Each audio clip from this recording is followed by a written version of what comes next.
Captain যদি দলে থাকা অস্ত্র ব্যবহারই না করেন তবে সেই দল জিতবে কিভাবে? সিপিএল এ ঠিক এটাই ঘটছে। দলে আছেন বিশ্বসেরা অলরাউন্ডার সাকিব আল হাসান, অথচ বল পাচ্ছেন মাত্র 1 ওভার, তাতেও উইকেট এনে দিচ্ছেন, রান আটকে দিচ্ছেন। কিন্তু ক্যাপ্টেন ইমাদ ওয়াসিম যেন ইচ্ছাকৃতভাবেই সাকিবকে আড়ালে রাখছেন। প্রশ্ন উঠছে, এটা কি কেবল খারাপ সিদ্ধান্ত নাকি স্বেচ্ছাচারী অধিনায়কত্বের উদাহরণ? পাকিস্তান দলে নিয়মিত ছিলেন না ইমাদ ওয়াসিম, এমনকি শেষ টি-20 বিশ্বকাপে ভারতের বিপক্ষেও তার ইনিংস নিয়ে উঠেছিল সমালোচনার ঝড়। অথচ এবারে সিপিএল এ তিনি এসেছেন একেবারে অধিনায়ক রূপে, কিন্তু সেই দায়িত্ব কি যেন ব্যবহার করছেন এক ধরনের স্বেচ্ছাচারী কায়দায়। আর সবচেয়ে বেশি ক্ষতিগ্রস্ত হচ্ছেন বাংলাদেশের কিংবদন্তি অলরাউন্ডার সাকিব আল হাসান। 3 ম্যাচে সাকিবকে বোলিং করানো হয়েছে মোটে 3 ওভার, প্রতিটি ম্যাচেই তাকে দেয়া হয়েছে মাত্র 1টি করে ওভার। অথচ এই সীমিত সুযোগেও সাকিব প্রমাণ করেছেন তার দক্ষতা।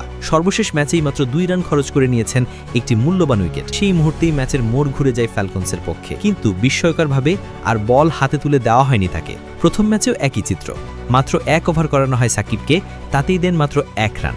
এরপর পুরো ম্যাচে আর ফেরানো হয়নি, অথচ নিজে 3 ওভার বল করেন ইমাদ। দ্বিতীয় ম্যাচেও পুনরাবৃত্তি হয় একই ঘটনার।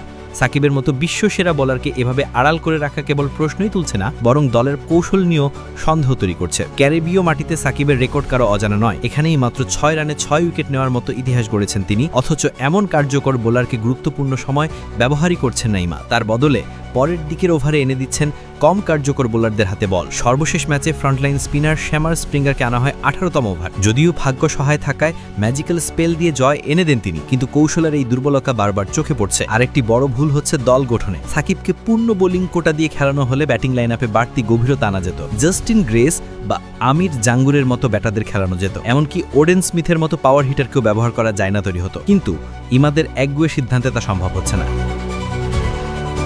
প্রশ্ন এখন একটাই, ইমাদ ওয়াসিম কি সাকিবকে ইচ্ছাকৃতভাবেই আড়ালে রাখছেন, নাকি তিনি সত্যিই বুঝতে পারছেন না দলের শক্তি কোথায়? যাই হোক, বিশ্বসেরা অলরাউন্ডারের অভিজ্ঞতাকে কাজে লাগানো গেলে তাহলে ফ্যালকনস আরও শক্তিশালী হয়ে উঠত এবং টুর্নামেন্টে ফেভারিটের আসন আরও পুক্ত করত। কিন্তু ইমাদের অদূরদর্শী অধিনায়কত্বে সেই সম্ভাবনাই বারবার নষ্ট হয়ে যাচ্ছে।